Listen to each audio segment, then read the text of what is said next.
She didn't know it would be the last time she touched that door. Maris Keaton stood under the dull glow of the brass anchor's sign, her keys shaking slightly in her hand, not from fear, but from exhaustion after a long shift. She laughed earlier that night. She joked with customers. She told her best friend she'd meet her for late-night pizza. She had no idea that Detroit, on that cold September night in 1985, was seconds away from stealing every dream she'd fought for. The air felt harsh, sharp enough to sting exposed skin. In a city already carrying the weight of layoffs, empty factories, and endless struggle, nobody noticed a young woman locking up a diner at 1:15 a.m. Nobody noticed the quiet corners where shadows stretched too far. Nobody noticed how silence can sometimes carry the loudest warning. But someone noticed her.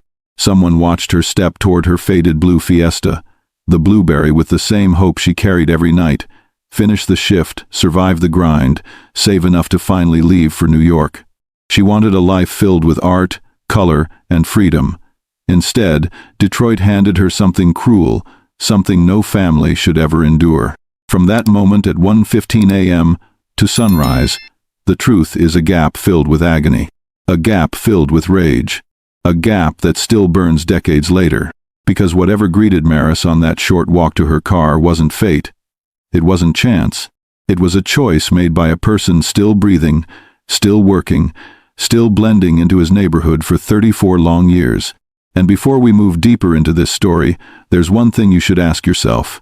How many times have you walked to your car at night, trusting the darkness not to take anything from you? People always think it can't happen to them until it does. Before we proceed, drop a comment telling us where you're watching from. We'd love to hear from you. If you enjoy true crime stories like this, be sure to like, subscribe, turn on the notification bell, and share this with someone who would appreciate it. Hours after Maris turned the key in that diner door for the last time, the city kept moving as if nothing had happened. Traffic rolled, street lamps flickered.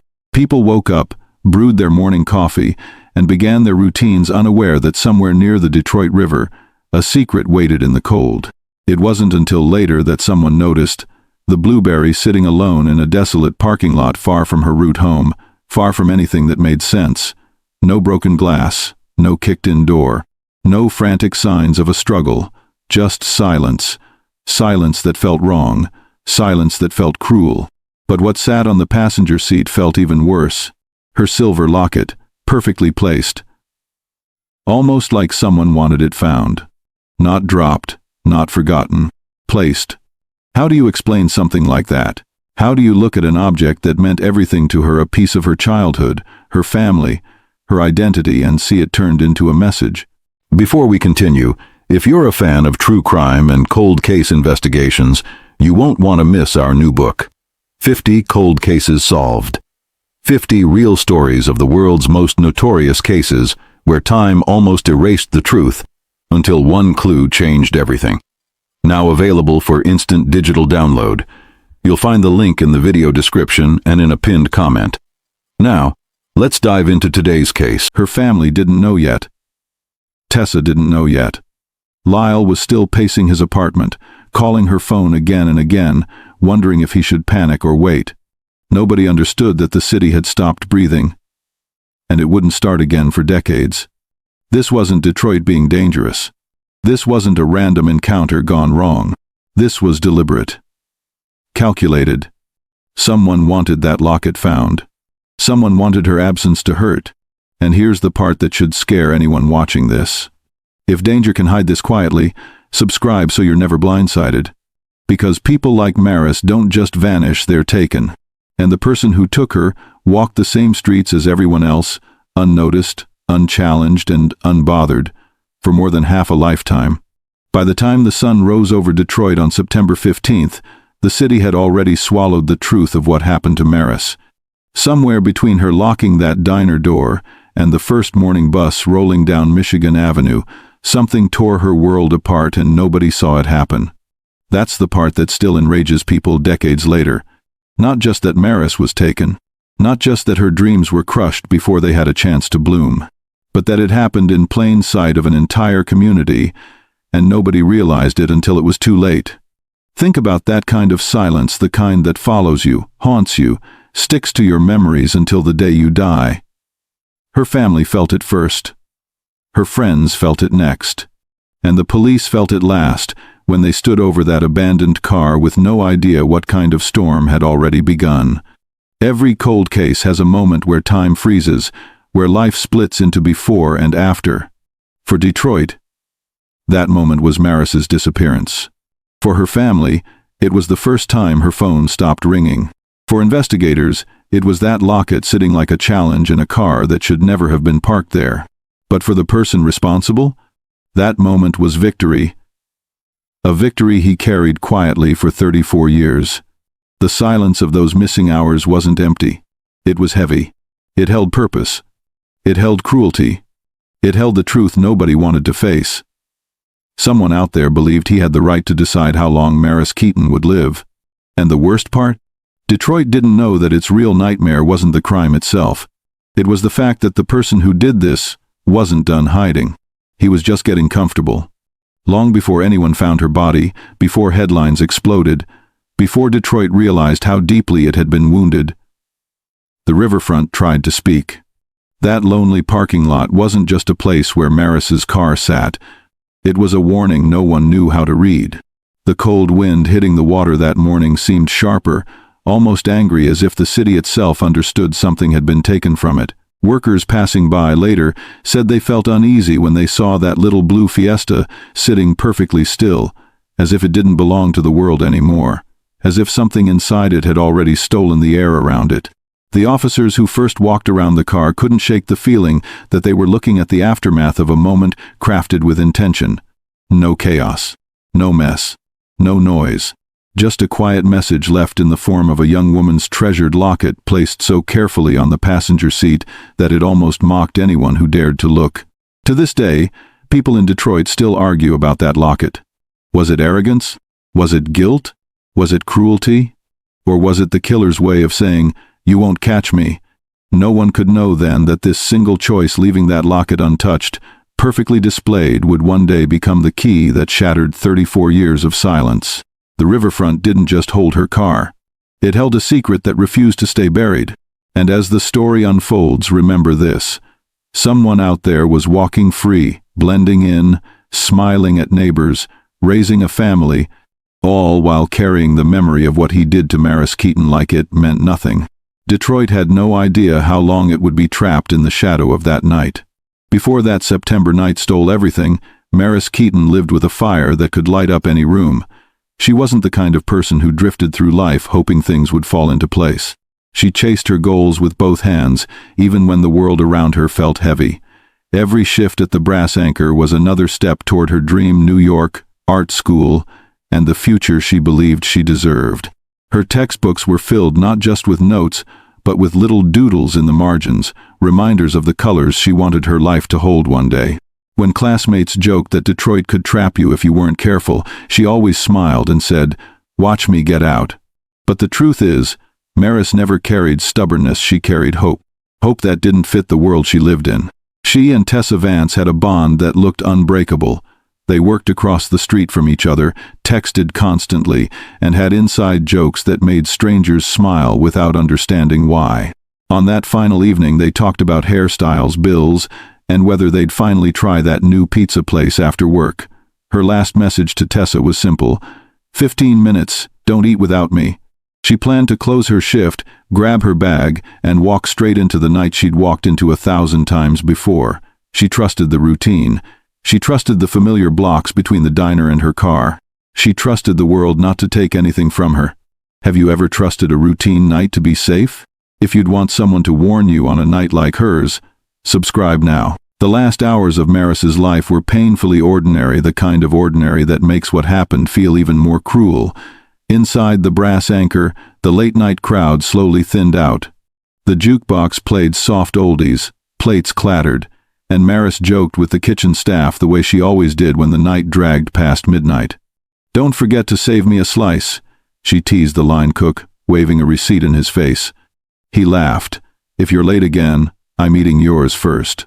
She rolled her eyes and shook her head, smiling the same smile her family would stare at in photos for decades, wishing they could see it one more time. Around 12:45 a.m., she took her short break. Tessa messaged her. "Still up. Hurry." Maris replied instantly, "Closing in a bit. You better wait."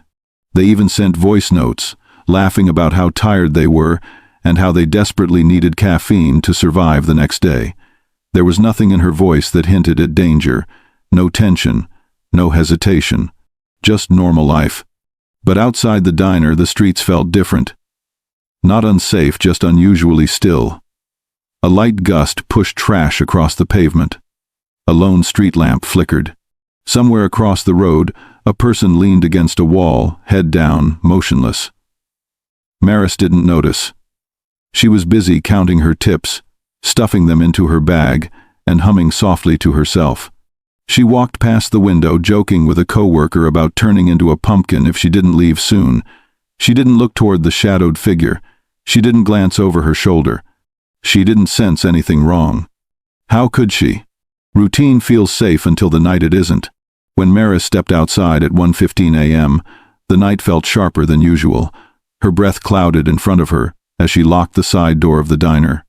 She tucked her hair behind her ear, adjusted her bag, and whispered, "Pizza, then sleep."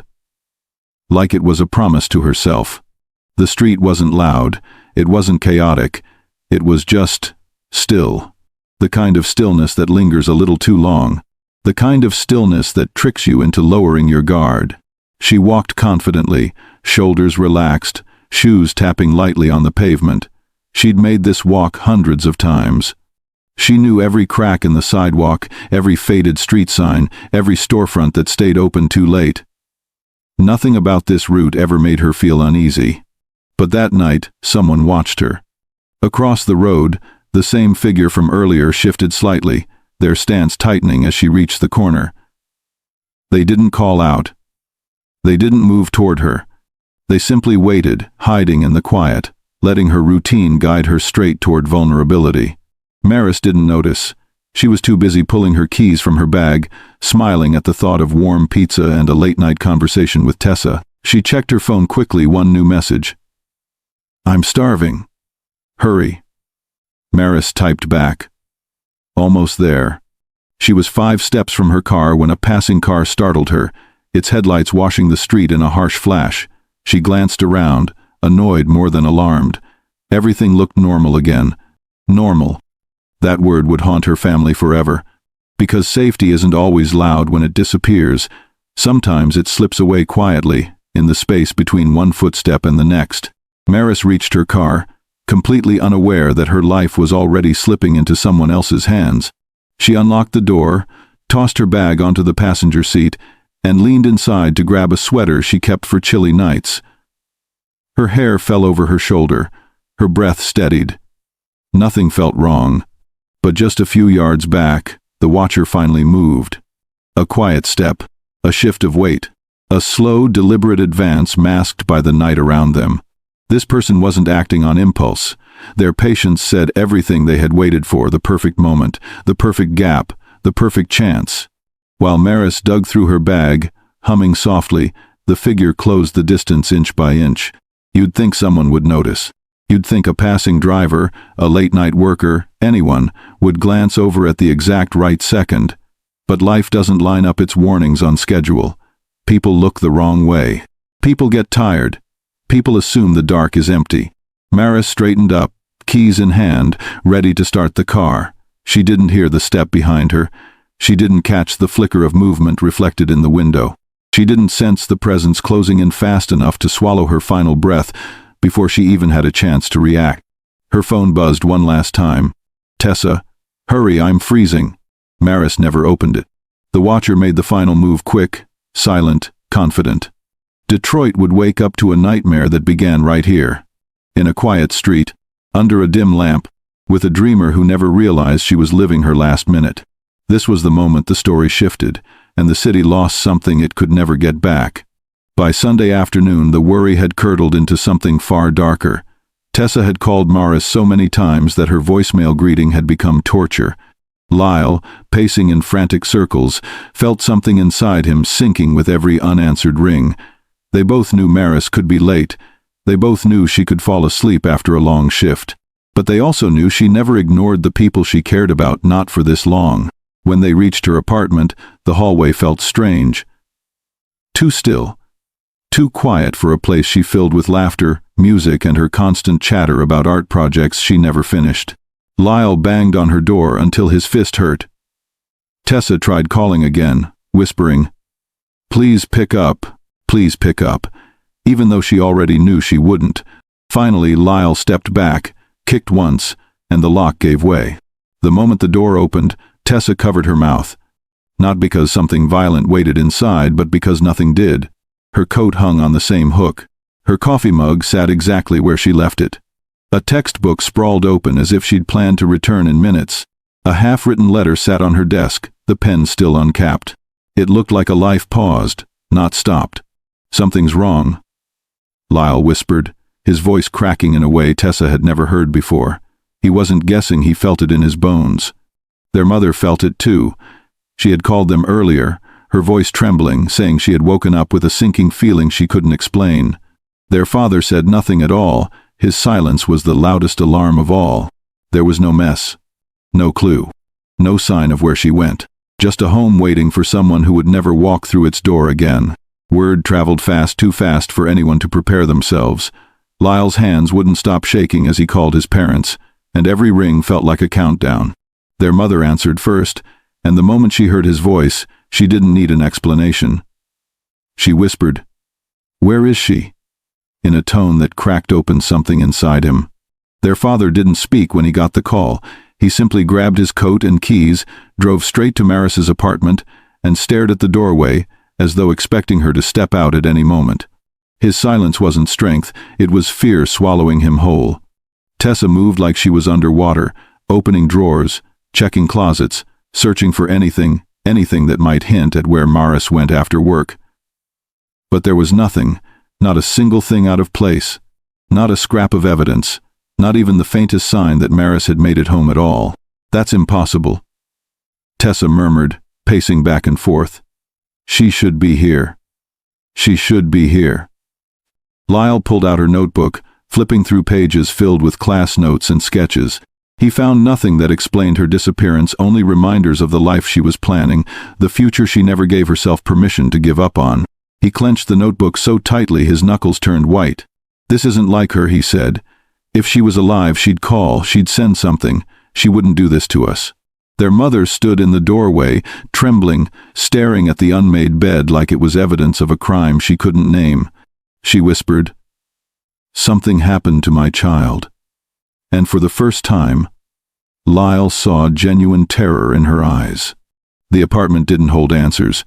It only intensified the fear building inside everyone who loved her. As the hours stretched with no sign of Maris, the people closest to her began replaying the night before in their minds, searching for anything they might have missed. And one name kept circling back into the conversation: Sterling Quinn, the owner of the Brass Anchor. Sterling wasn't known for warmth. He wasn't cruel, but he carried himself with a guarded stiffness that made people uneasy. Maris respected him, but she never grew close to him the way she had with other coworkers. He often stayed late, watching over the diner with a seriousness that didn't match the laid-back energy of his staff. Tessa remembered something unsettling as she stood in Maris's apartment, trying not to fall apart. "He was acting strange yesterday," she murmured. "He kept staring at her when he thought no one noticed." Lyle frowned. "Staring? How?" "Like he was distracted by something," she replied. "Or maybe trying to say something and didn't." But it wasn't just that. Sterling claimed he went home right after closing, but 2 servers later admitted they saw him standing outside the diner long after Maris had left. He had no reason to stay, no reason to linger, no reason to watch the street the way he reportedly did. When detectives briefly spoke with him, he insisted he knew nothing. He claimed he locked the front entrance and left, but his timeline didn't add up. Small inconsistencies, nothing solid, but enough to make people uncomfortable. What bothered Lyle most was the look Sterling gave him when he came to the diner asking questions. Not sympathy, not worry. Something colder. Something defensive. And whether he intended to or not, Sterling Quinn became the first person everyone whispered about when Maris vanished. By Monday morning, worry had turned into a full-scale search. Tessa and Lyle drove the streets Maris usually took home, stopping at every corner, checking every lot, calling her name even though they knew she wouldn't answer. They passed the brass anchor twice, both times hoping for something, anything that would point them in the right direction. But the truth was waiting miles away. A worker heading toward the Detroit riverfront was the first to notice the small, faded blue Fiesta parked alone in a crumbling lot. It looked out of place in a way that made his stomach twist. He almost didn't approach it, but something instinct or fear pulled him closer. The doors were closed. The windows were clear. Nothing looked broken or forced. Still, the car felt wrong. When officers arrived, Tessa and Lyle got the call no sibling or friend ever wants to receive. They raced to the scene so fast that Lyle nearly hit a barrier. As soon as he saw the blueberry sitting there silent, small, and untouched, his heart split open. He slammed his fists on the hood, shouting her name like the car could answer him. Tessa couldn't bring herself to move. She stood frozen, tears streaking down her face, whispering, "No, no, no," as if denial alone could change reality. Inside the car, everything appeared normal, almost too normal. The seats weren't torn. The glove compartment was closed. Her bag was missing, but that wasn't the worst part. What stopped everyone cold was what lay on the passenger seat. A silver locket. Centered. Untouched. Placed with care. Or intention. No one said it out loud yet, but they all felt it. This wasn't a clue.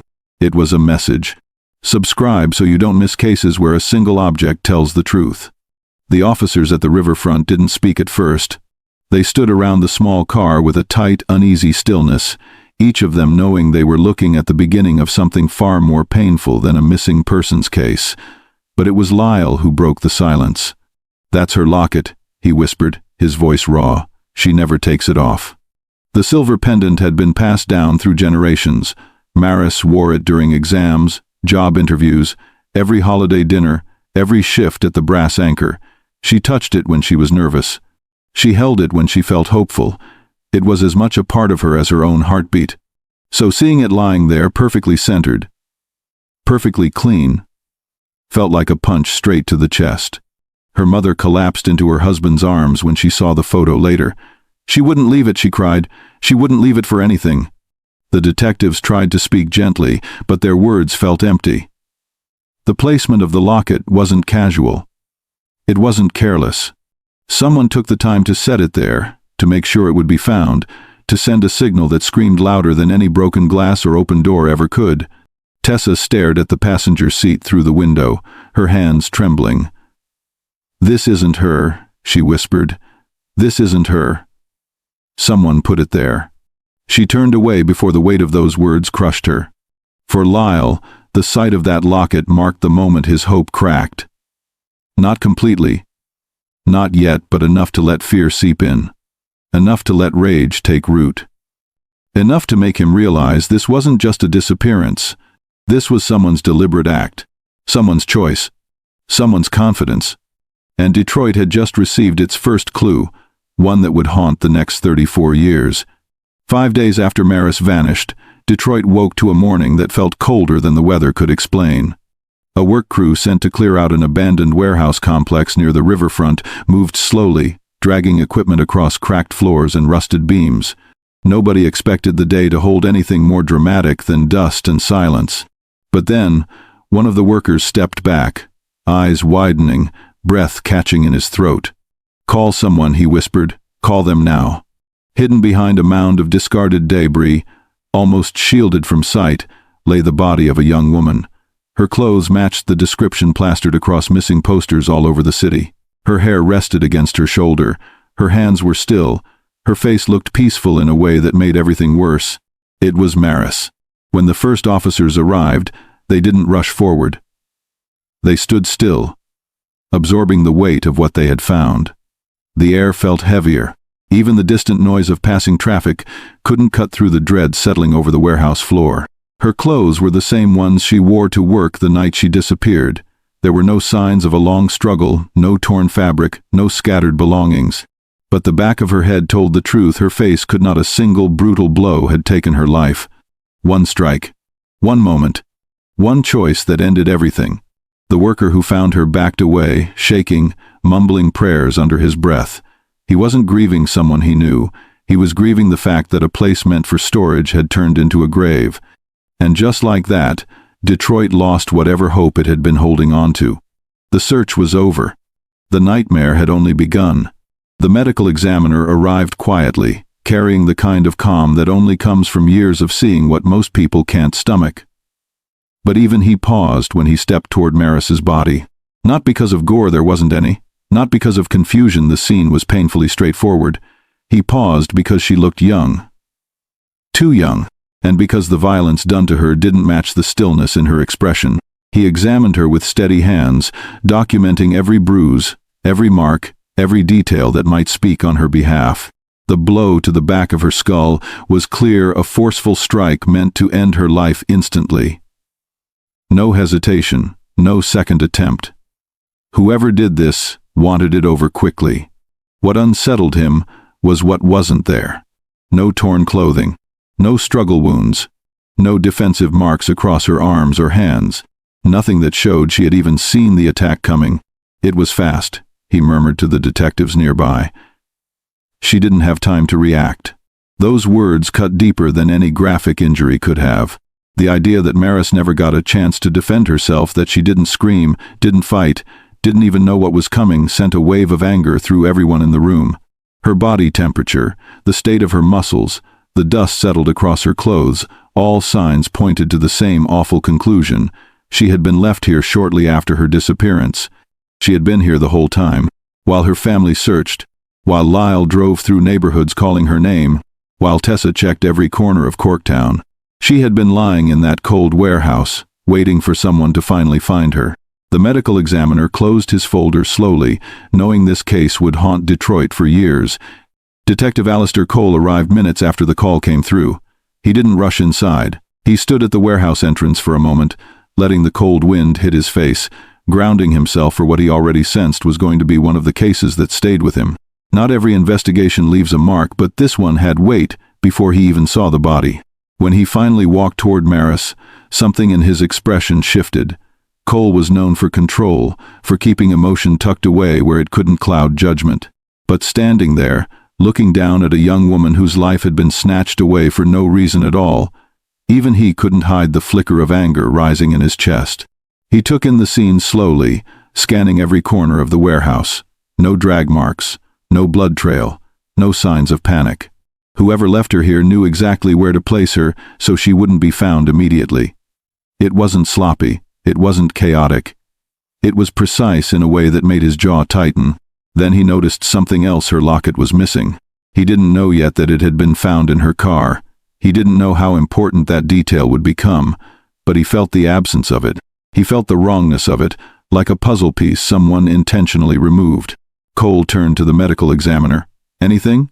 "Fast. Clean. No warnings," the examiner replied quietly. Cole nodded once, but the tightness around his eyes deepened. This wasn't the work of someone who panicked. This wasn't the work of someone who hesitated. This was the work of someone who made a decision and walked away without looking back. He knew instantly that Detroit wasn't dealing with an accident. They were dealing with a choice. Detective Cole hated making calls like this. No amount of experience could soften it. No training could prepare someone to break a family apart with a single sentence. He stood outside the warehouse, phone in hand, staring at the cracked asphalt as if the ground itself needed to hear what he was about to say. Lyle answered on the first ring. "Did you find her?" His voice held hope, thin, fragile, barely holding itself together. Cole closed his eyes briefly. "Lyle, we did." The silence that followed wasn't quiet. It was violent. It punched through the phone, through Cole's chest, through every inch of air between them. Lyle didn't speak. He didn't breathe. For a moment, Cole thought the call had dropped until he heard a sound he would never forget. A choked gasp, then a broken cry, then the phone hitting the floor. Tessa was the one who picked it up. Her voice trembled. "Is it her?" Cole answered with the only truth he had. "I'm sorry." On the other end of the line, Lyle collapsed to the ground, fists slamming against the floorboards of his parents' living room. His mother sobbed into her husband's chest, her entire body shaking. His father, always the quiet one, stumbled into a chair, staring at nothing, as if his mind refused to accept what his ears had just heard. Detroit didn't just lose a young woman that day. A family lost its heart. A brother lost the person who always believed in him. A friend lost the one she trusted more than anyone. And a community realized how fragile safety truly is. Stories like this happen in quiet towns. Stay informed. Detective Alistair Cole didn't sleep the night Maris's body was found. He sat alone in his office, the dim desk lamp revealing stacks of notes, witness lists, and timelines written and rewritten until the ink pressed through the paper. He had handled difficult cases before, but something about this one clawed at him in a way he couldn't brush off. He started where most investigators start, the people closest to her. Co-workers, customers, employees from nearby stores, anyone who might have seen her in those final moments. But every conversation felt like running into a wall. One server swore she saw Maris leave alone. Another insisted she saw a stranger near the diner's back door but couldn't describe him. A regular customer claimed Maris complained about someone watching her but couldn't remember when she said it. Every time Cole pressed for clarity, the stories blurred. He moved on to the people with potential motive, though motive was nothing more than a whisper at this stage. Sterling Quinn stayed guarded, answering questions without revealing anything useful. He remained calm, but too calm, which made Cole's instincts prickle. Damon Strode, the musician ex-boyfriend, slammed the table during questioning, furious that anyone would think he'd harm her. Anger that felt real, but emotional men could be unpredictable. Cole kept detailed logs. He reconstructed Maris's last known movements step by step. He walked the route from the diner to her car repeatedly, late at night, early in the morning, feeling the weight of her absence echoing in the stillness. Each step only deepened his frustration. Nothing pointed clearly in any direction. 8 months stretched ahead of him with no guarantee of answers, and every day the city's hope thinned a little more. Cole's frustration grew with every passing week. The case wasn't cold yet, but it was slowing, dragging its weight behind it like a stubborn anchor. Every potential suspect seemed to offer just enough suspicion to raise hope, only to collapse under scrutiny. Sterling Quinn was the first major red flag. The diner owner kept changing small parts of his story, when he closed up, when he left, whether he saw Maris walk to her car.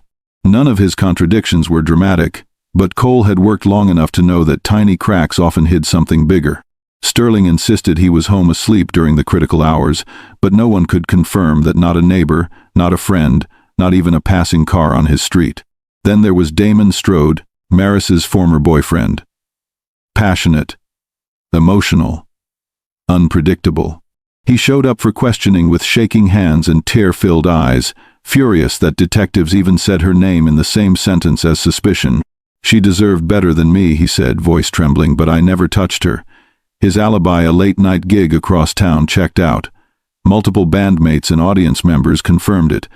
A warehouse worker claimed he saw a man near the complex days before the discovery, but his description changed every time Cole asked him to repeat it. Sometimes tall, sometimes average height, sometimes wearing a hoodie, sometimes a jacket. It felt more like memory mixed with fear than something Cole could use. Every interview circled back to the same empty place. Every lead dissolved. Every trail faded faster than Cole could follow it. He began carrying the case file everywhere, flipping through pages during his lunch break, during late nights at the precinct, during early mornings when he couldn't sleep. It wasn't obsession yet, but it was growing roots. Maris deserved more than dead ends, and Cole refused to give her anything less. While Cole was drowning in witness statements and dead leads, another kind of storm was growing miles away, one that had nothing to do with evidence, and everything to do with the people left behind. Lyle and Tessa, once inseparable through Maris's laughter-filled moments, were drifting in opposite directions without even realizing it. Lyle buried himself in anger. Tessa buried herself in guilt. He stopped answering calls unless they came from the police. He spent hours driving aimlessly through Detroit, passing the diner, the riverfront, the streets Maris used to walk. Every familiar building felt like an accusation. He replayed his last conversation with her so many times that the words lost their meaning but never their sting. Tessa struggled to look the Keaton family in the eye. She blamed herself for not walking Maris to her car that night. She replayed that moment over and over, her wiping down tables, Maris grabbing her jacket, the two of them laughing about some inside joke. How could a night so ordinary end with a tragedy so devastating? They both needed each other, but neither could speak the language of the other's grief. When Tessa visited the house, Lyle barely looked at her. He didn't do it to be cruel, he simply couldn't handle seeing someone who reminded him of the sister he failed to protect. Tessa, feeling unwanted, stopped showing up altogether.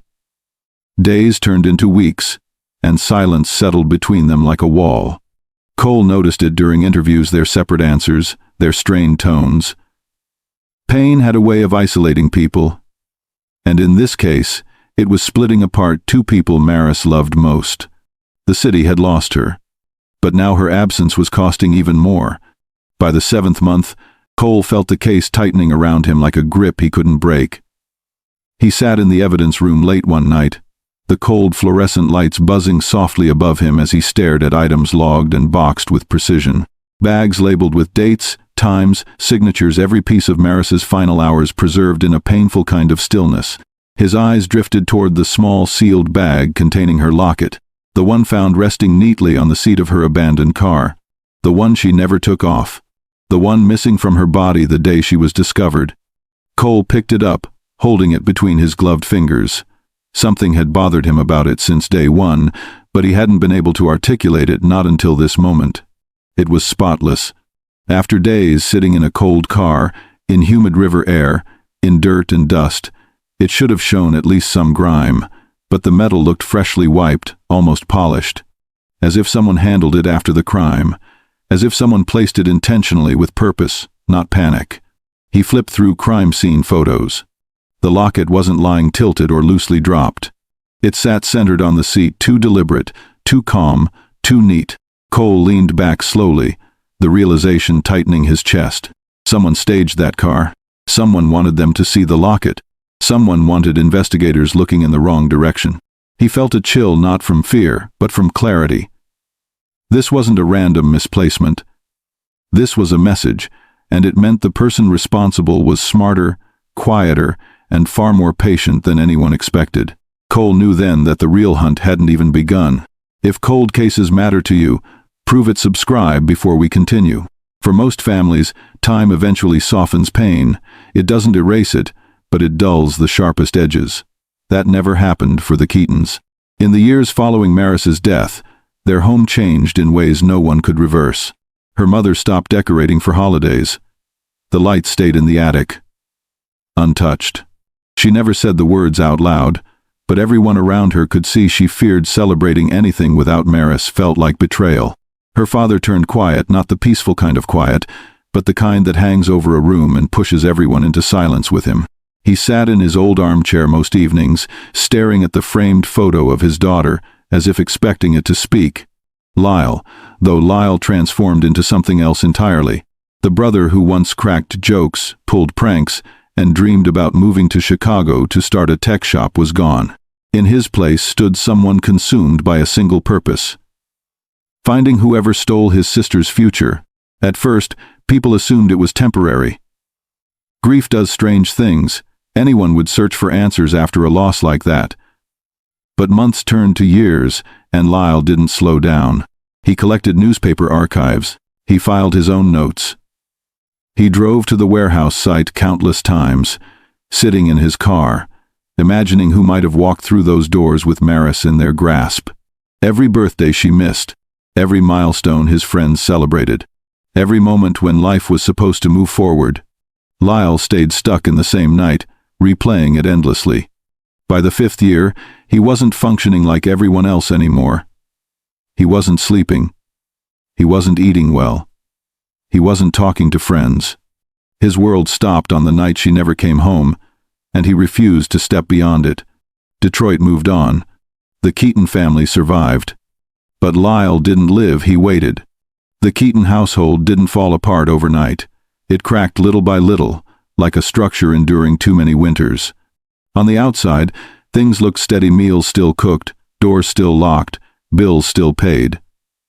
But anyone who stepped inside could feel the weight pressing against the walls.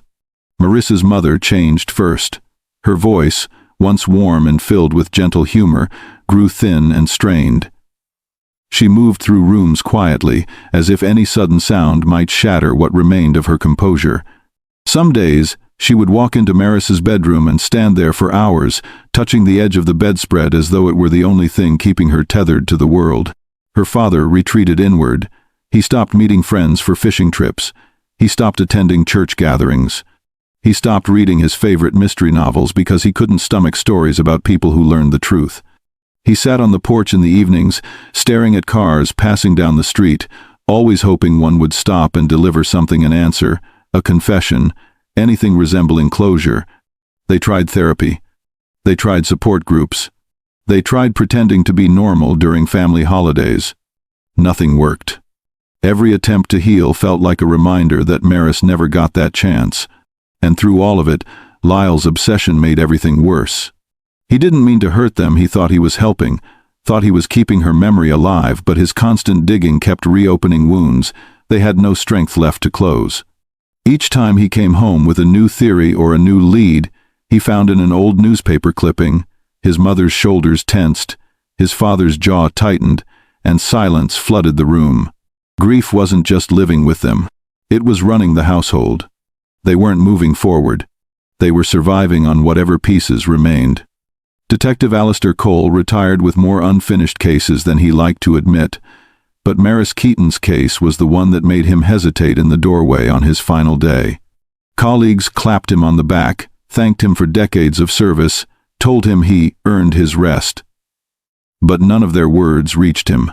His mind stayed fixed on a single evidence box, sitting on a steel shelf deep inside the property room. Before turning in his badge, he walked there alone. Rows of cases lined the walls, some solved, some forgotten. He stopped at the box marked with Maris's name. Dust coated the top, but he brushed it away gently, almost respectfully. Inside were the items that had defined years of frustration: her jacket, the diner receipts, the hair tie found near her car, the locket resting in its sealed pouch. He lifted the pouch and held it close, examining it under the dim light. Something about it had troubled him from the beginning. He didn't have the tools back then to confirm his suspicion, and by the time better methods emerged, he had already moved into the chapter of his life where people expected him to stop obsessing. But he couldn't leave without doing one last thing. Cole signed a form requesting that the locket be preserved with priority status. Not tested, preserved. Protected from contamination, from mishandling, from time itself. He even wrote a personal note to future investigators. Do not discard. Future technology may reveal what we couldn't. It was a small act, almost insignificant in the moment. Just a signature and a slip of paper tucked into a file. But that tiny action, born from frustration, hope, and a lingering sense of responsibility, would become the spark that changed everything decades later. He didn't know it yet, but that preserved drop inside the locket was already waiting. As the years stretched toward 2 full decades, Lyle's world shrank to a narrow point. The case. Nothing else mattered. Not work. Not relationships. Not his own health. Friends tried to intervene. Some pleaded with him to take a break, to breathe, to reclaim pieces of himself before he disappeared entirely. He brushed them off every time. He kept stacks of notebooks filled with theories, names, maps, and timelines. Entire shelves in his apartment sagged under the weight of binders dedicated to Maris. He visited the precinct so often that new officers assumed he worked there. They didn't know what to tell him. They didn't want to look him in the eye and admit what he already feared, that the case was stuck in a place beyond their reach. Meanwhile, the world changed around him. Technology advanced. DNA testing became faster, sharper, more reliable. Cases from the 90s and early 2000s began finding answers through new methods. But Maris's file stayed silent, untouched, frozen in time. Lyle felt abandoned by the system, by the city, by time itself. In quiet moments, usually late at night, he wondered if he was chasing ghosts. But even on his darkest days, he held on to one stubborn, painful truth. Someone out there knew what happened to his sister. Someone walked away from that warehouse. Someone kept breathing while she was left alone in the cold. And as long as that person lived, Lyle refused to let go. He didn't know that the key had already been saved, buried inside a small pouch, sealed, protected, overlooked by almost everyone except Cole. A drop too tiny to matter in 1985, yet powerful enough in the future to expose a name. The name Lyle had been hunting for half his life. The name that would finally end his wait. In 2019, the Detroit Cold Case Unit reopened dozens of unsolved files for review, never imagining that one of the oldest folders in their stack would hold a secret waiting to crack open the past. Most cases from the 80s didn't stand a chance. Time had worn down evidence, witnesses had scattered, and budgets were thin. But when Detective Serena Vance pulled Maris Keaton's file from the shelf, something stopped her from putting it back. Maybe it was the age of the case. Maybe it was the handwritten note from Cole tucked inside. Maybe it was the locket sealed inside its protective pouch, preserved better than anything else in the box. Vance had worked hundreds of cold cases, and she knew most reopened files ended in disappointment. Still, something about Maris's story lingered with her long after she left the office that night. The next morning, she requested the locket for reevaluation. Her team wasn't thrilled. Funding was tight. Newer cases needed attention. Supervisors reminded her they had a long list of active investigations requiring immediate resources. But Vance pushed back calmly, firmly, refusing to let bureaucracy bury yet another name. "We test it," she said, "or we leave a family waiting another generation." No one had the heart to argue. She signed the authorization herself and sent the locket to the lab with a note requesting priority processing. The technician raised an eyebrow. It was a tiny, almost invisible drop of dried residue, something earlier decades dismissed entirely. But DNA science had changed. Tools were sharper now. Even the smallest trace could hold a person's identity. As the lab door closed behind her, Vance exhaled slowly, feeling the weight of a choice that could either bring answers or reopen wounds. Either way, the silence of 34 years was about to be challenged. The locket sat under the lab's bright examination lamp, a tiny object that once meant everything to Maris and nothing to the person who killed her. Detective Serena Vance stood behind the glass barrier, arms folded, eyes locked on the technician preparing to begin the testing process. No one spoke. No one moved. Even the hum of the machines felt louder than usual. The technician carefully opened the sealed pouch, treating the locket like it held something alive. He inspected every corner, searching for any trace that might have survived the decades. Then he paused. "There's something inside," he murmured. Vance leaned forward instinctively.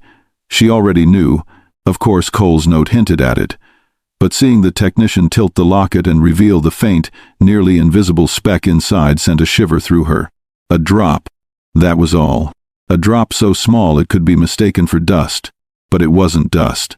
The technician extracted the sample with gentle precision. "If this is viable," he said quietly, "we might actually get a profile." Vance swallowed hard. She didn't want to hope not yet.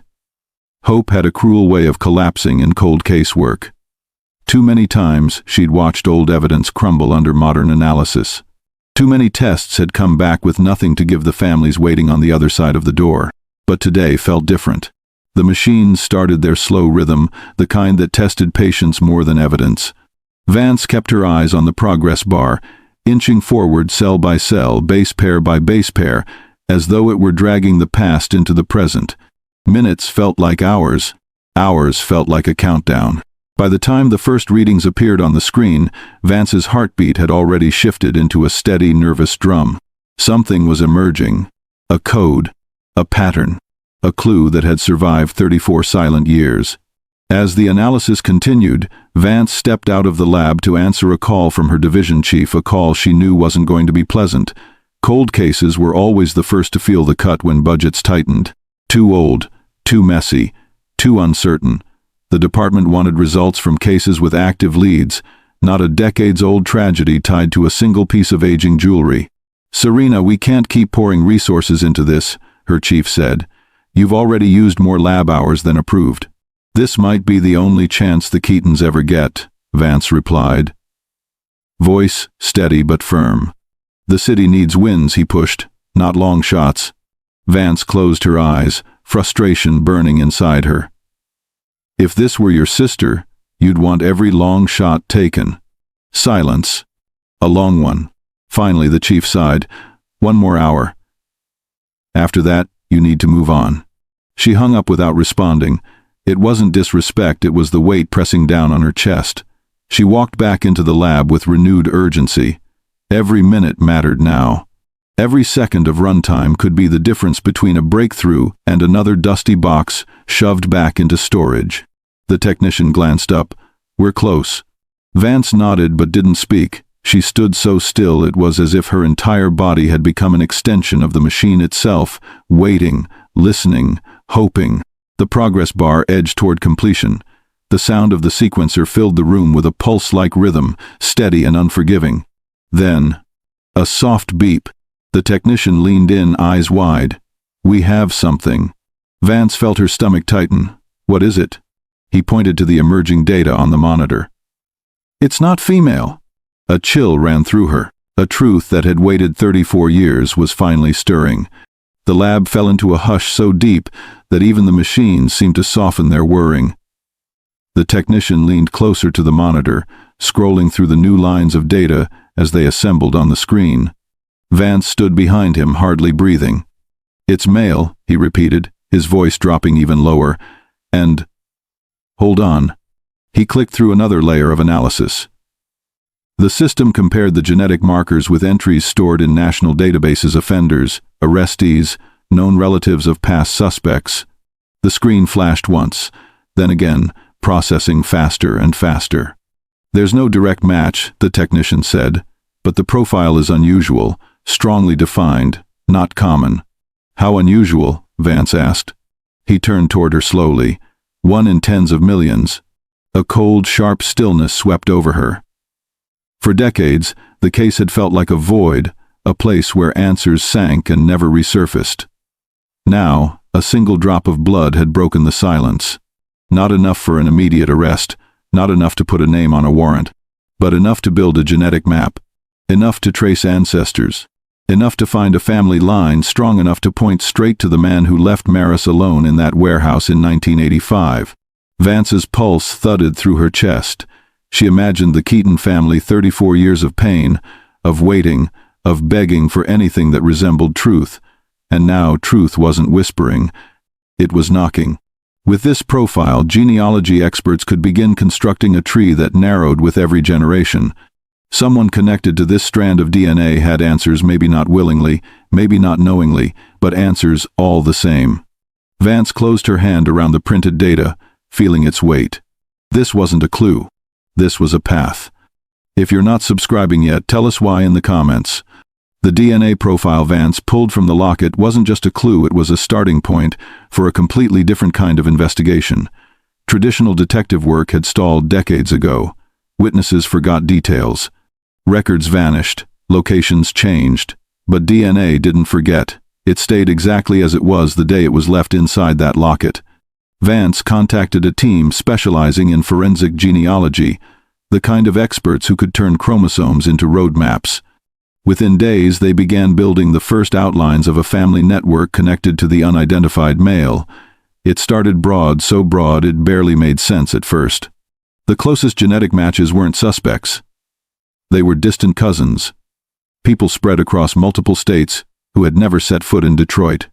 The team built out the first branches, lines stretching into Kentucky, another crossing into Ohio, a cluster tied to West Virginia. All distant relatives sharing faint threads of the same ancestral markers. The challenge was simple in theory yet massive in practice. Find the common ancestors tying all the matches together. Once those ancestors were located, everything would narrow downward generation by generation, decade by decade, until the line reached the present day. Vance watched the researchers spread records across the table: census logs, marriage certificates, old handwritten birth entries from the early 1900s. The process looked nothing like police work. It felt like digging through the roots of a forest, hoping one branch led to the man who ended Maris's life. Then, after days of cross-checking names and dates, the team found the pair of ancestors whose descendants overlapped with every DNA match. A couple born in the late 1800s, from a rural town outside Lexington. This was the origin point, the first doorway in a long corridor of history. And once they stepped through it, the possibilities began to shrink. Once the origin couple was identified, The genealogy team began working forward through time, generation by generation. This was the part most people never saw: hours of combing through fragile documents, faded ink, and contradictory records. Some branches led nowhere. Others split into dozens of descendants scattered across states. But with each step, the scientists eliminated names that couldn't possibly match the male profile from the locket. Vance watched the board take shape like a slow tightening circle. The first generation produced 9 children. Eliminated 6 migrated too far, died young, or left no descendants. 3 remained. Their children formed a new ring of possibilities.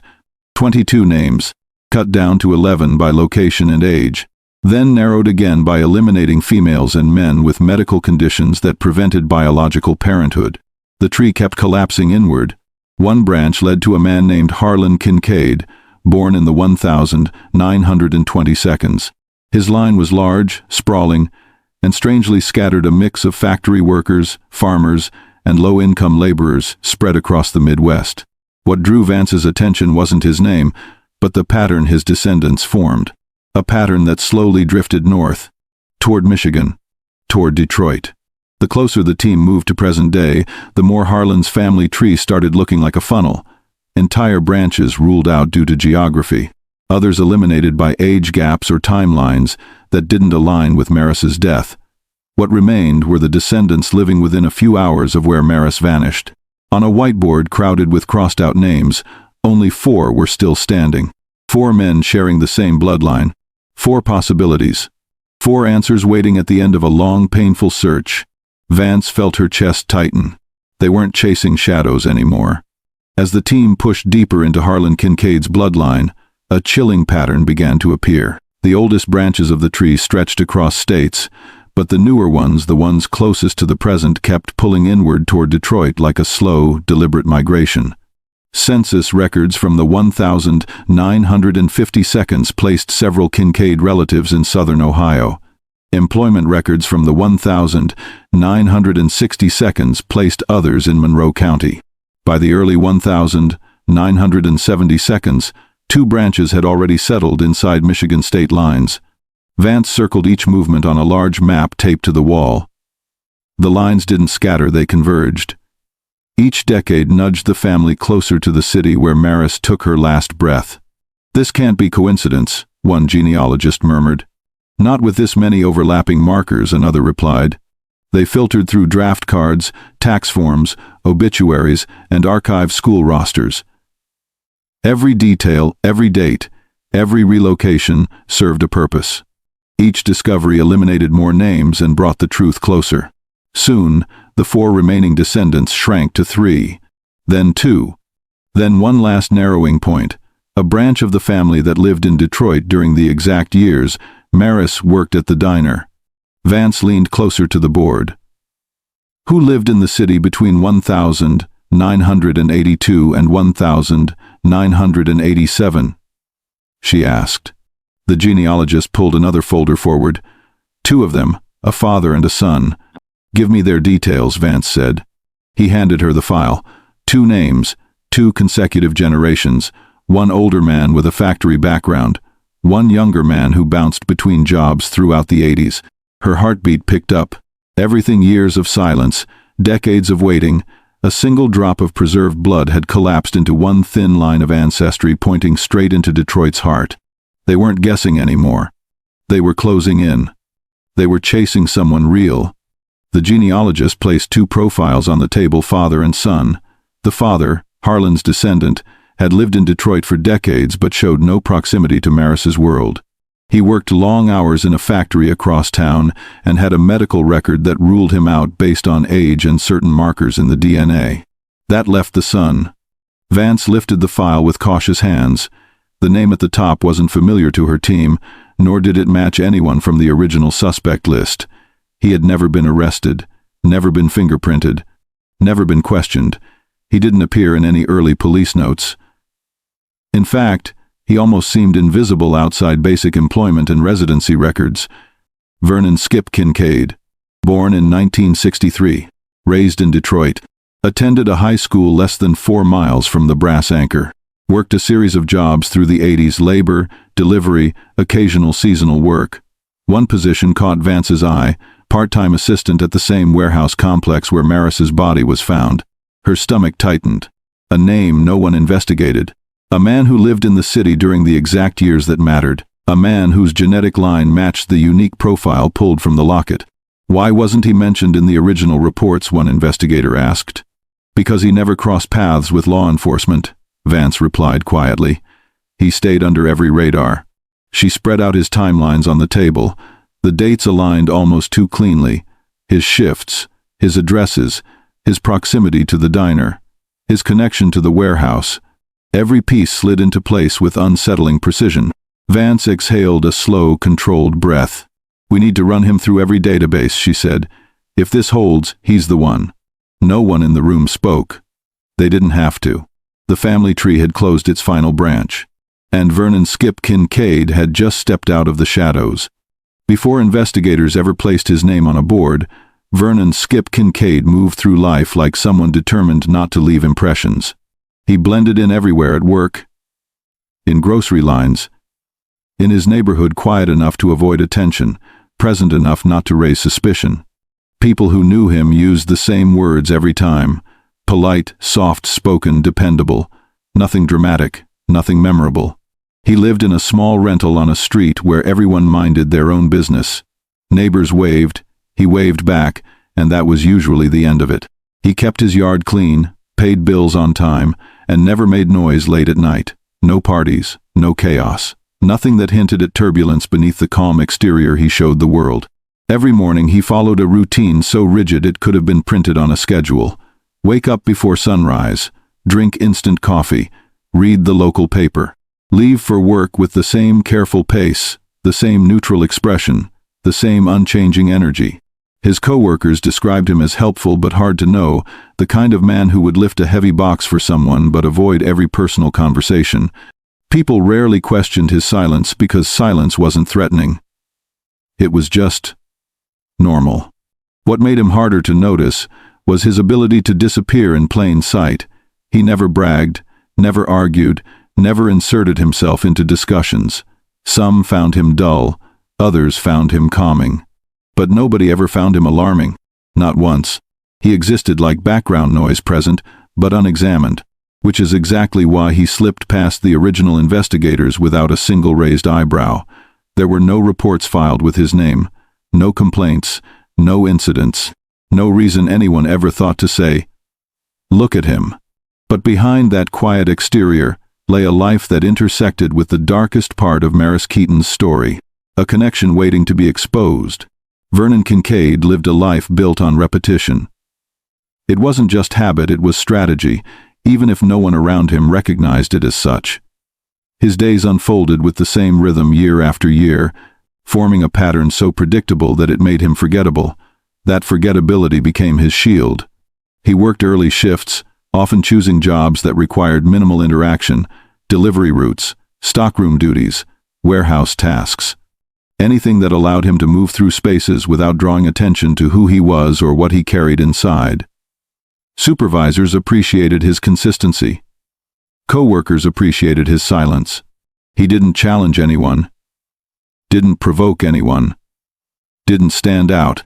On weekends he stayed close to home. He mowed the lawn, washed his car, and sometimes visited his father, an aging man who once held a long-standing position at a Detroit warehouse complex. The same complex that, years earlier, had become the place where Maris's life ended. People in Vernon's neighborhood often described him as reliable, mostly because reliability is a word used when there's nothing specific to compliment. His existence was stable, but only if you looked at the surface. He kept conversations short, never allowing anyone to get close enough to see more than what he allowed. Those who interacted with him noticed little quirks but brushed them off. The way he avoided eye contact for too long, the way he tensed when someone asked even the simplest personal question, the way he sometimes paused before answering, as if running each sentence through a filter to ensure it revealed nothing. But the quietest detail was also the most telling. Vernon never spoke about his past. Not his childhood. Not his teenage years. Not the decisions that shaped him. He lived forward but never backward. And in that silence, the truth stayed hidden for decades. Before Vernon ever set foot near the warehouse, his father worked there for decades. Old records showed he joined the company in the early 70s and remained until the late 80s. He wasn't a supervisor or manager, just a dependable laborer who knew every corner of the massive structure, every hallway, every storage room, every blind spot. Colleagues remembered him as a man who rarely missed a shift, a man who could lift anything, fix anything, and navigate the enormous building without thinking. The kind of worker who learned the place so well that it became a second home. On paper, none of this tied Vernon to Maris. But the deeper Vance dug, the clearer the pattern became. When Vernon was a teenager, he often accompanied his father on certain evenings, either dropping off meals, helping carry supplies, or simply waiting in the break room until his father finished a long shift. No one thought much of it at the time. Kids tagging along to workplaces wasn't unusual. Most people didn't even notice him. But those short visits meant something years later. They meant Vernon knew the layout. He knew the rooms that stayed empty after midnight. He knew the areas with poor lighting. He knew the places where sound didn't travel. He knew enough to use that warehouse as a hiding place. Payroll entries showed Vernon himself working part-time at the same facility for several months in 1985, including the fall. His shifts overlapped with the time period surrounding Maris's disappearance. He worked evenings. He handled freight. He moved through the same corridors his father knew by heart. This wasn't coincidence. This wasn't random. This was proximity, and proximity was everything. The connection tightened like a thread pulled through fabric, drawing the past and present into a single line that led directly to him. And Vance realized something chilling. He didn't just know the warehouse. He was comfortable there.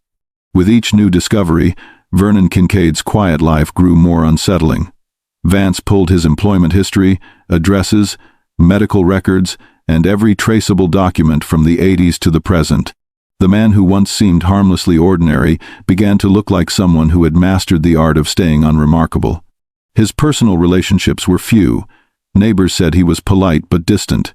Co-workers described him as steady, though his habit of vanishing during breaks stood out once investigators revisited old testimonies. He never caused trouble, yet no one truly knew him. No close friends, no long-term partners, no one who could confidently say, "I understand him." And that was the problem. People who vanish into the background often do so with purpose. Vance pulled traffic records, dock shift logs, and public transit stamps from the 80s. What she found tightened the circle even more. Vernon routinely traveled near Corktown during the period when Maris disappeared, not occasionally, regularly. Routes he used for part-time work placed him within blocks of the brass anchor at the wrong hours of the night. Pieces that once looked unrelated began snapping together with alarming clarity. A man raised in Detroit. A father tied to the warehouse where Maris's body was found.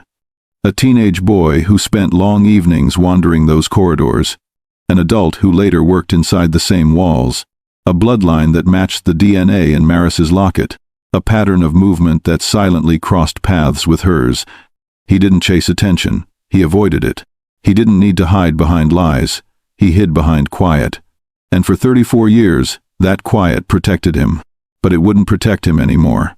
Don't leave what happens next, shocked Detroit. The moment Vernon Kincaid's name rose to the top of the investigation, the cold case unit shifted gears. This was no longer a puzzle. They were hunting someone who had hidden in plain sight for more than 3 decades. And they had only one rule. Watch him without letting him feel the air change. Detective Serena Vance assigned 2 surveillance teams. One covered his home, the other followed his movements across Detroit. Their biggest challenge wasn't catching him doing something suspicious. It was the opposite. He rarely did anything unusual.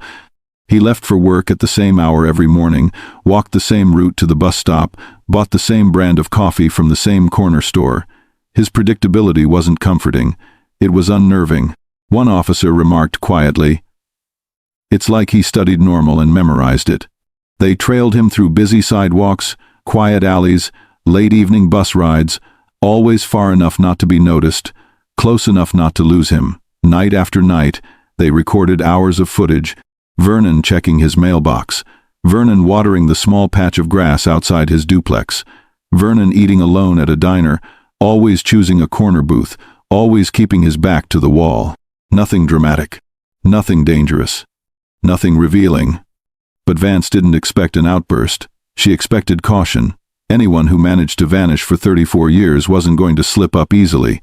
Late one evening, while Vernon walked his usual path home, he paused at an intersection. No cars, no pedestrians, no noise. He simply stood there, staring into the distance as if thinking through something he'd buried long ago. One of the officers whispered through the radio, "He's drifting, stay close." Their tension grew not because he moved fast, but because he moved like a man who never had to worry. Until now. Surveillance on Vernon Kincaid wasn't exciting, it was suffocating. Long hours. Long silences. Long stretches of waiting for a man who barely made a sound in the world. But every night, the detectives felt the same pressure. One wrong move, and Vernon would sense the shift. One careless moment, and he could disappear forever. They operated in rotating, silent teams, 2 cars parked blocks away from his duplex, another positioned near his workplace, and a foot team trailing him through public spaces. Most days were uneventful, but the nights were different. Something about the darkness made Vernon unpredictable in small, unsettling ways. One night, he stepped out of his house 15 minutes earlier than usual, just walked out, locked the door, and moved down the street with a quicker pace than detectives had ever seen from him. The team scrambled. One car missed him at a turn.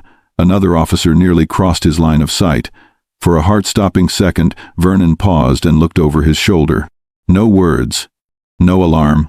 Just a cold, calculated glance. The officers froze in place, holding their breath as he scanned the street. A dog barked in the distance. A porch light flickered on. A bus rounded the corner. Vernon finally turned forward again and kept walking. Another night, detectives followed him toward an empty parking lot behind an old hardware store. He rarely strayed from his routine, but this time he moved without the usual rhythm. He looked around as if checking something off a mental list. An officer whispered, "Is he meeting someone?" But no one arrived. After a few minutes, Vernon simply walked away. Moments like that didn't provide answers, they created dread. Every shift felt like a countdown to the moment he would either make a mistake or vanish into the quiet he'd mastered. The detectives tightened their patrols. Vance paced the command room. They were close. Too close. To slip now. After a week of suffocating surveillance, Vance made a decision. They needed Vernon Kincaid's DNA, and they needed it without alerting him. They couldn't risk a formal request, not yet. Not without a stronger link. If he sensed pressure, he might run, and 34 years of waiting would unravel into nothing. So the detectives prepared for the most delicate part of the operation. They followed him on trash night. Vernon rolled his bin to the curb with the same calm routine he showed in everything else he did. He didn't rush. He didn't look around. He simply placed the bin down and walked back to his house, shutting the door behind him. That was the moment the team had been planning for. The second he disappeared inside, 2 detectives stepped forward, gloved and ready. They lifted the lid and scanned the contents with focused eyes, searching for anything he personally touched. Tissues, bottles, cups, anything that might carry a trace of the truth they needed. One detective whispered, "There, coffee cup." Another nodded, "Get it sealed." Every movement was quick, quiet, and practiced. They retrieved the cup, slipped it into a sterile evidence bag, and retreated into the dark before any porch light flicked on or any neighbor could notice. On the comms, Vance's voice came through steady and low. "Did we get something?" "Yes," the officer replied, "we're bringing it in." The tension in her shoulders didn't ease, not yet. DNA testing wasn't instant. The lab needed time, precision, confirmation. But tonight mattered. Tonight was the first tangible crack in the wall that had stood since 1985. Vance drove the sample straight to the lab herself, refusing to entrust it to anyone else. She watched the technician log it, label it, and prepare it for processing. Tonight, they had gathered breath. Soon, they might get truth. The lab worked through the night. No coffee breaks, no small talk. Everyone understood exactly what was at stake. A single disposable cup sat under bright light as technicians prepared the swabs, the extraction tools, and the sequencing equipment.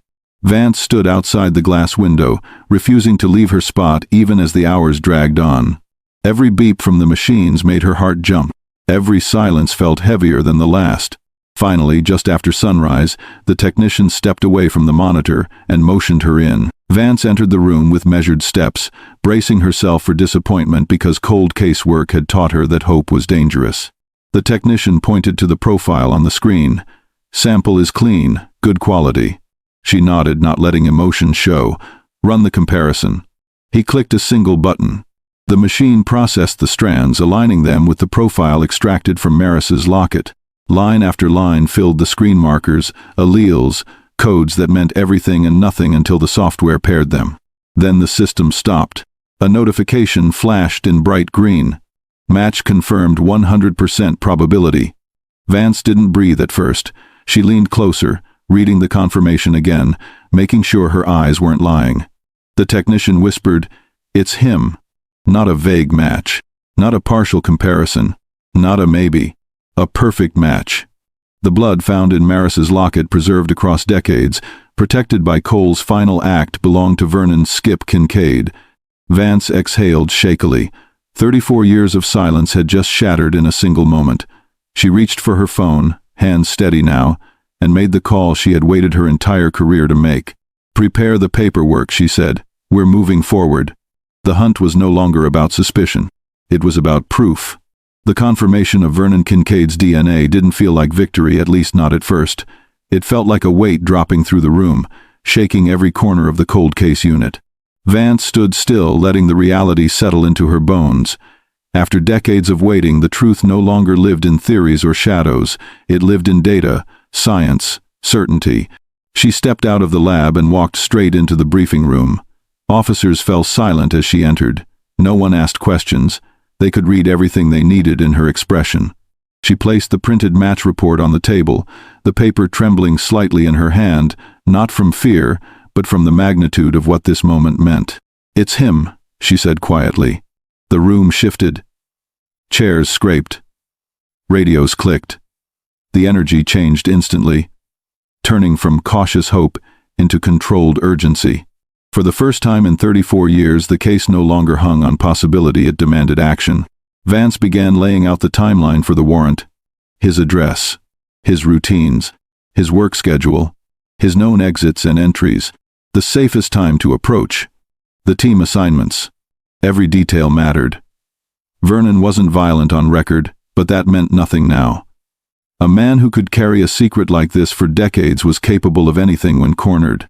An officer asked softly, "When do we move?" Vance looked at the clock. Morning traffic was building. People were leaving for work. Children were heading to school. They needed precision, control, and the right moment.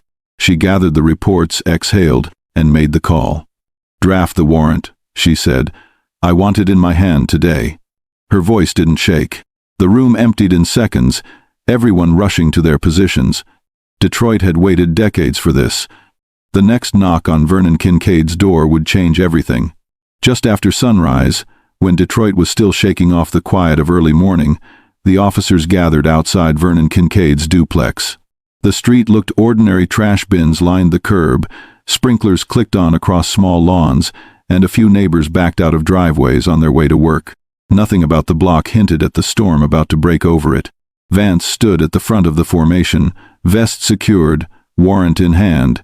She watched the curtains of nearby homes flutter slightly as early risers peeked out, curious about the cluster of unmarked vehicles. None of them knew this moment was nearly 4 decades in the making. "Positions," she said softly. 2 officers moved to the rear door. Another pair flanked the sides. Vance and her partner approached the front steps, each one feeling heavier than the last. She looked to her left. An officer gave a tight nod. To her right, another nod. This was it. Vance raised her fist and knocked. The sound was sharp, echoing down the quiet street.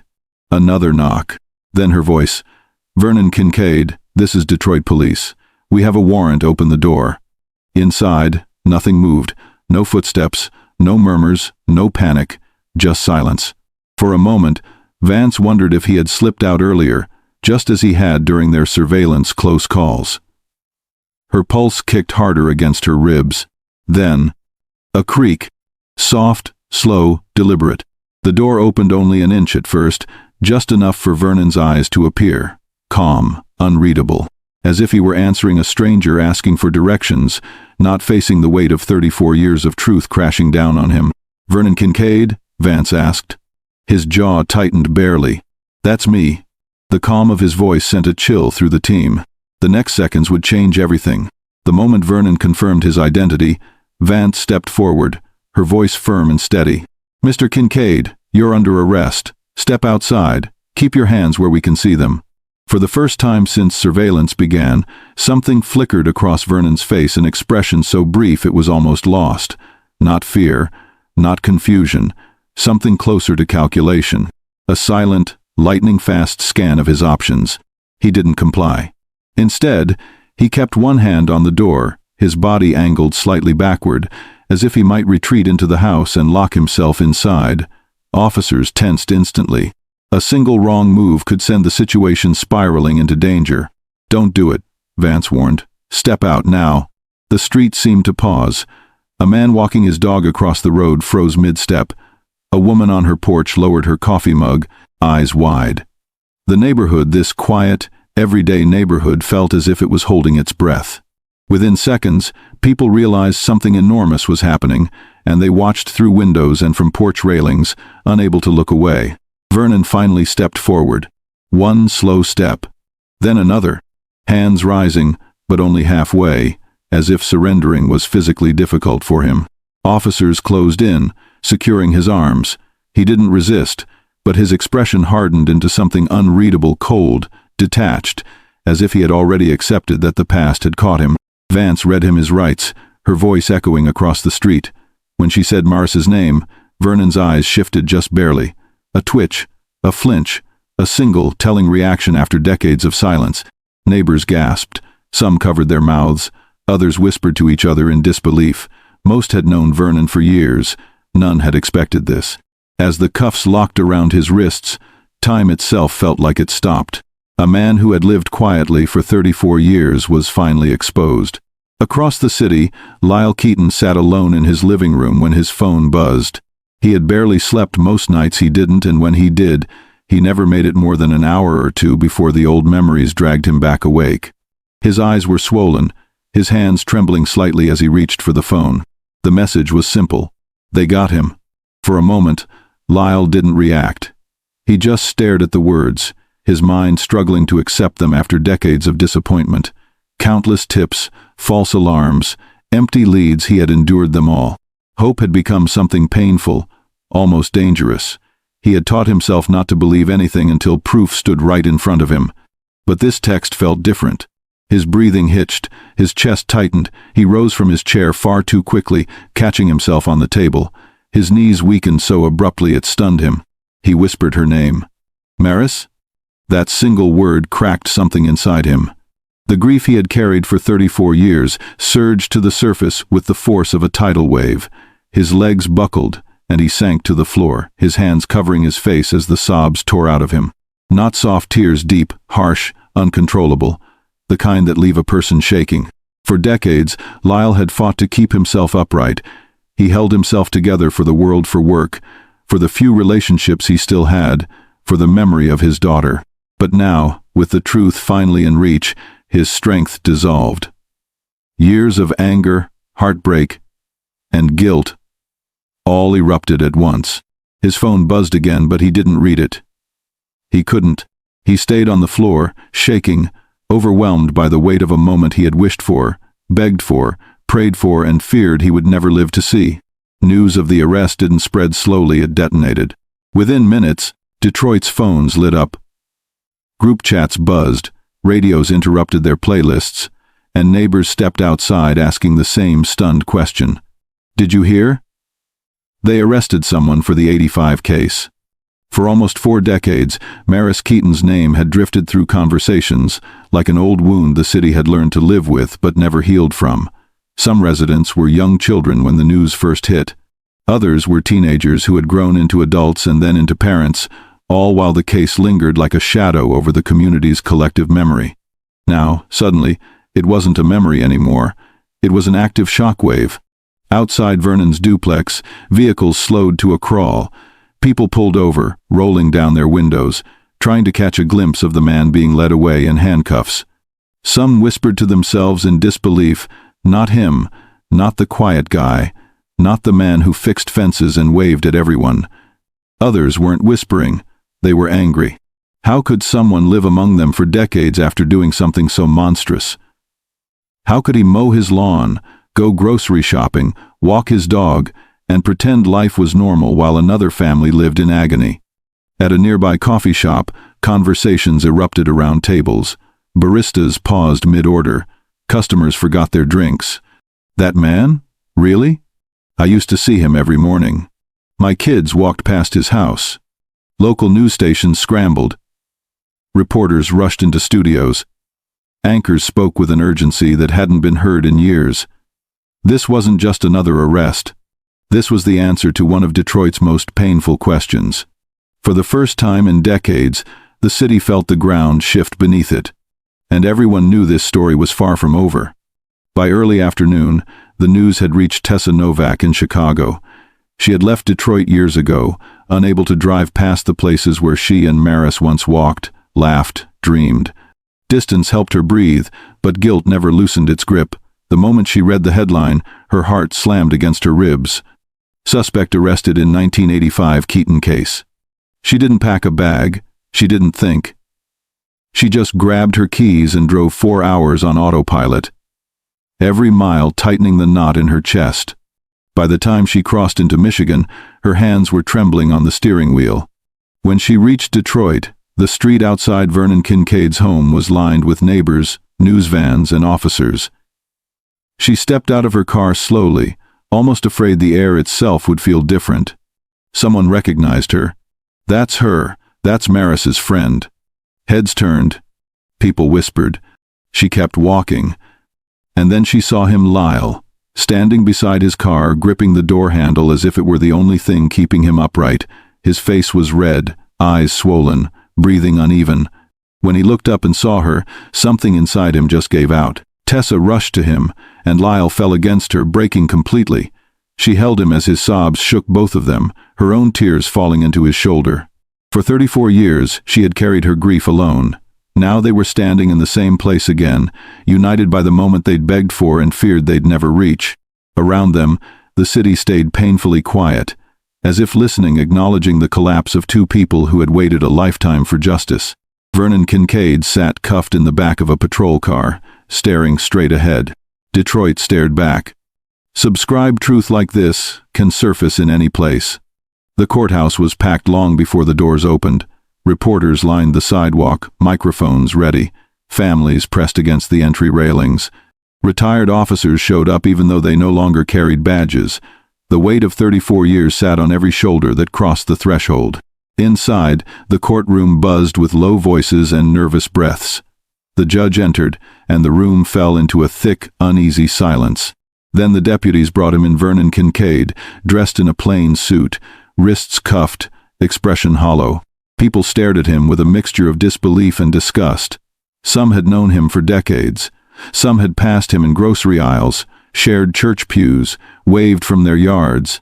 Now they looked at him as if seeing a stranger for the first time. When the cuffs were removed and he took his seat beside his attorney, he didn't look at anyone, not the public, not the Keaton family, not even the floor. His face remained blank, unreadable. The prosecutor stood and began the opening statement. She didn't raise her voice. She didn't rely on theatrics. Instead, she walked the jury through a timeline built with clarity and precision. Maris leaving work. The abandoned car. The warehouse. The locket. The blood inside it, blood that waited over 3 decades to be tested.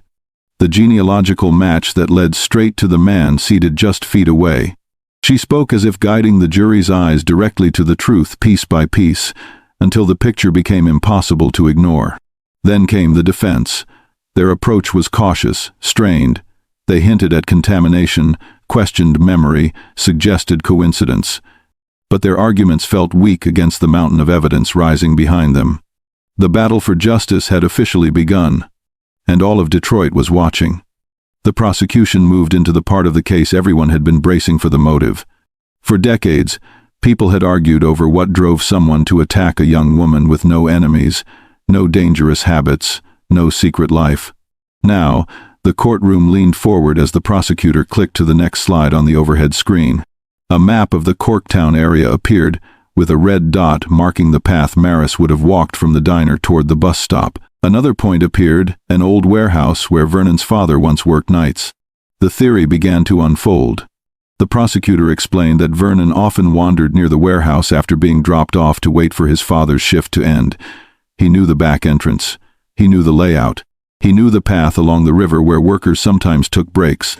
Witnesses from decades earlier remembered seeing a teenager in that area, pacing or sitting on loading crates, always alone. Nobody paid him much attention. He blended into the background, a quiet presence in a shadowed corner of the neighborhood. Then came the timeline. Maris locking up the diner, her walk toward the bus stop, a witness recalling a young man trailing her from a distance, someone who didn't quite fit, someone watching too closely.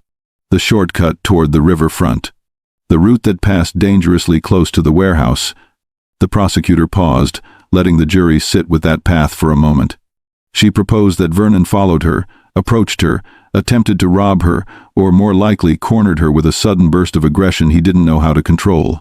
A confrontation spiraled. Fear escalated. Violence followed. And afterward? He panicked. He hid her in the warehouse. He walked home and carried the secret for the rest of his life.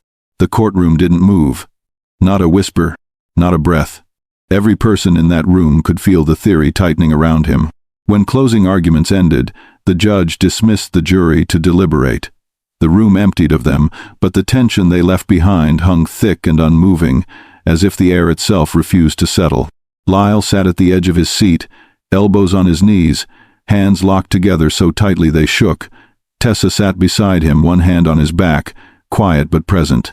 She didn't try to comfort him with words. Nothing she could say would ease the storm brewing inside him. So she stayed still, offering the only thing she could, presence, the same thing she wished she'd offered Maris the night she walked home alone. The Keaton family waited. The courtroom waited. Detroit waited. Minutes stretched into hours. Reporters paced the hallways. Relatives clutched paper cups of cold coffee. Officers leaned against walls, arms crossed, eyes down. Every time the courtroom doors creaked, every head snapped up, only to fall again when it was just a clerk moving through. The longer the silence lasted, the more it pressed into everyone's chest. No one knew whether the jury was divided or unanimous, struggling or steady. The unknown felt brutal.